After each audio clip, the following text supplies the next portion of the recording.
لک الحمد یا اللہ الصلاۃ والسلام علیک یا رسول اللہ اما بعد۔ سلسلہ ہے ناظرین کے سوالوں کے جواب دینے کا۔ ناظرین میں سے ایک اسلامی بہن نے ہماری کسی ویڈیو کے کمنٹس میں یہ سوال کیا ہے کہ شب قدر کے لیے جو طاق راتوں میں رمضان کے آخری 10 دنوں کی بے جوڑ راتوں یعنی 21ویں 23ویں 25ویں 27ویں 29ویں راتوں کو جو عبادت کی جاتی ہے شب قدر کی تلاش میں، تو اگر کوئی عورت ناپاک ہے، حیض کے دنوں میں ہے، ناپاکی کے دنوں میں ہے یا نفاس کے دنوں میں ہے، بہرحال ناپاکی کے دنوں میں اگر یہ تاریخ کسی اسلامی بہن کی آ گئی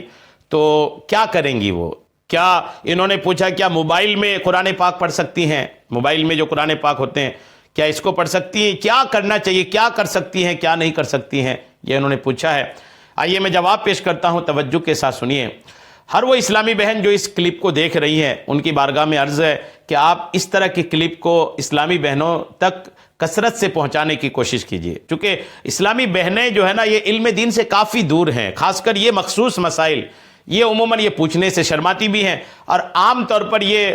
بتایا بھی نہیں جاتا، تو یہ جہالت رہتی چلی جاتی ہے۔ لہٰذا اگر اس طرح کی کلپ آپ کو سننے کو مل رہی ہے تو آپ خود بھی پورا دیکھیے اور ساتھ میں اسلامی بہنوں تک، خاص کر کے جتنے آپ کی کانٹیکٹ لسٹ میں اسلامی بہنوں کے نمبر ہیں، عورتیں ہیں تو عورتوں کے پاس عورتوں کے نمبر ہوتے ہیں، تو جتنی مسلمان خواتین کے نمبر ہیں آپ کے پاس، آپ سب کو یہ کلپ سینڈ کر دیں، وہ بھی سن لیں، تاکہ رمضان جیسے مبارک موقع پر، اور یہ صرف رمضان کے لیے نہیں، یہ ہمیشہ کے لیے ایک علم کی بات ہوگی جو اسلامی بہنوں کے لیے نہایت ضروری ہوگی، چونکہ ان کو عمر بھر ایسا معاملہ ہے، یعنی تقریباً 50 سال کی عمر تک عورتوں کو ناپاکی کے مسائل رہتے ہیں، تو ہر مہینہ یہ بات آنی ہے، تو جن دنوں ناپاک ہوں گی یہ کیا کریں گی کیا نہیں کریں گی، آئیے توجہ کے ساتھ خود بھی سنیے اور دوسروں کو بھی اس کو ضرور شیئر کیجیے۔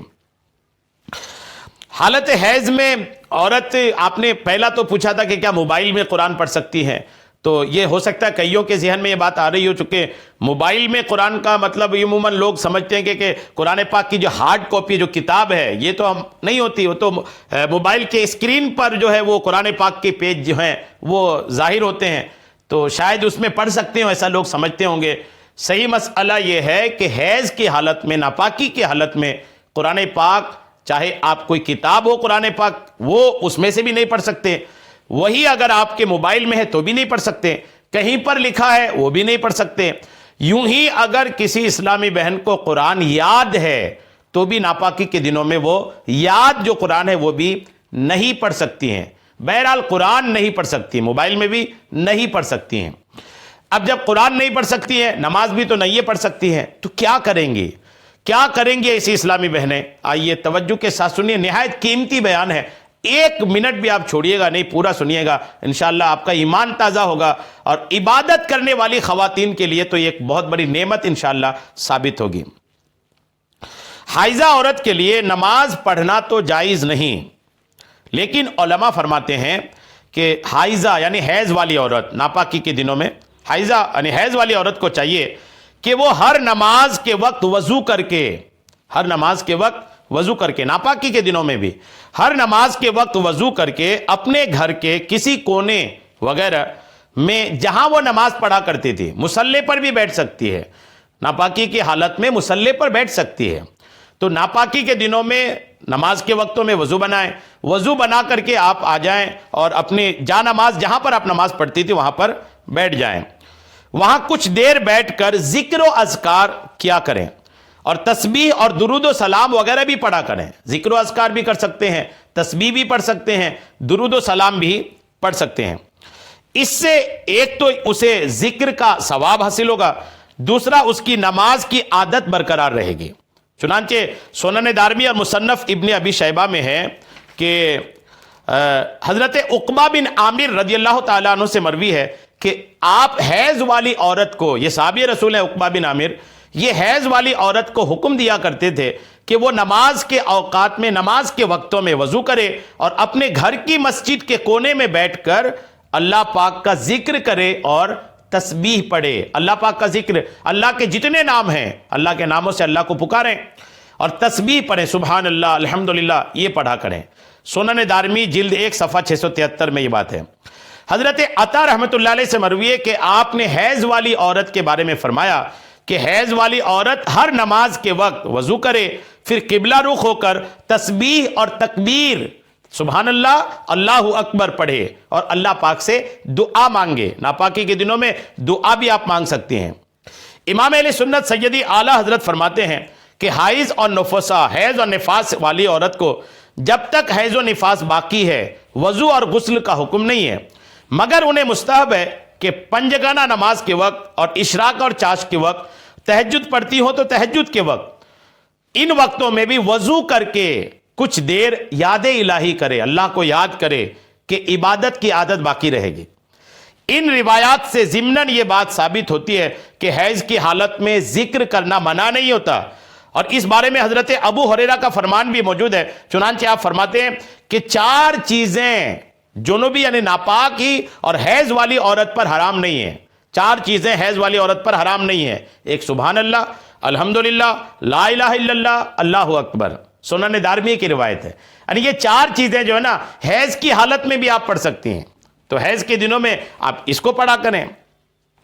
مزید آپ سنیں، علماء فرماتے ہیں کہ عورت کے لیے مستحب ہے کہ ناپاکی کے دنوں میں جب فرض نماز کا وقت ہو تو عورت وضو کر کے مسجد بیت یعنی گھر میں جہاں نماز پڑھتی ہے، اپنے گھر میں مخصوص جگہ پر، یا جگہ نہ کی ہو تو کہیں بھی جائے نماز بچھا کر بیٹھے، اور جتنا وقت اس کی نماز کی ادائیگی میں خرچ ہوتا تھا، پاکی کے دنوں میں نماز میں جتنا وقت لگتا تھا، اتنا وقت بیٹھ کر اللہ کا ذکر یعنی حمد و ثنا اور درود و سلام وغیرہ میں مصروف رہے۔ اس طرح کرنے سے ایک تو اس کی نماز کی عادت بھی برقرار رہے گی، ایک تو یہ ہوگا کہ نماز کی جو عادت ہے وہ برقرار رہے گی، چونکہ پاکی کے بعد پھر نماز شروع کرنے میں اسلامی بہنوں کو کئی بار وقت لگ جاتا ہے۔ نیز ایک روایت کے مطابق اس کے نامہ اعمال میں ایک بہترین نماز کا بھی ثواب لکھا جائے گا۔ بلکہ علماء کرام فرماتے ہیں کہ جو عورتیں نماز روزے کی پابند ہیں، امید ہے کہ اللہ انہیں حیض کے دنوں میں بھی نماز روزے کے ثواب سے محروم نہیں فرمائے گا۔ چنانچہ علامہ شریف الحق امجدی فرماتے ہیں کہ جو عورتیں نماز اور روزے کی پابند ہیں، اللہ پاک کے فضل سے یہی امید ہے کہ حیض کے دنوں میں چھوٹی ہوئی نمازوں اور روزے کے ثواب سے انہیں محروم نہیں کیا جائے گا، ثواب دیا جائے گا۔ تو ذکر و اذکار، کلمہ شریف، لا الہ الا اللہ، محمد الرسول اللہ، سبحان اللہ، الحمدللہ، اللہ اکبر، درود شریف، یہ سب آپ ناپاکی کے دنوں میں بھی کر سکتی ہیں۔ تو اب یہ رمضان میں جو طاق راتیں ہیں، بیجوڑ راتیں ہیں، شب قدر کی راتیں جو ہیں، ان راتوں میں آپ یہ عبادت کر سکتی ہیں۔ یہ عبادات کریں، تسبیح پڑھیں، تہلیل پڑھیں، کلمہ شریف پڑھیں، درود شریف پڑھیں، سبحان اللہ، الحمدللہ، اللہ اکبر، یہ آپ کثرت سے کریں اور پھر دعا بھی مانگیں۔ امید ہے کہ ان کی برکتوں سے الحمدللہ آپ کو شب قدر کی برکتیں حاصل ہوں گی۔ تو شب قدر اگر ہیں، ناپاک عورتیں بالکل سوئے پڑے نہ رہیں کہ ہم تو کچھ کر ہی نہیں سکتے، نہیں، آپ کے لیے بہت کچھ کرنے کا ہے جو آپ کر سکتی ہوں۔ اللہ کو یاد کریں، اللہ کے 99 نام کو بار بار ریپیٹ کر کے پڑھتے رہا کریں، اور اللہ کریم کے دیگر ناموں کا ذکر کریں، درود سلام یہ بھی پڑھتے رہیں، کلمہ شریف کا ورد کرتے رہیں۔ یہ آپ کریں گے تو الحمدللہ آپ نے سنا کہ ثواب آپ کو الحمدللہ ملے گا۔ امید ہے میری بات آپ کو سمجھ میں آ گئی ہوگی۔ اللہ کریم ہم سب کو شریعت کے تمام مسائل سیکھنے، سمجھنے اور اس پر عمل کی توفیق عطا فرمائے۔ آمین بجاہ النبی الامین صلی اللہ تعالی علیہ وسلم۔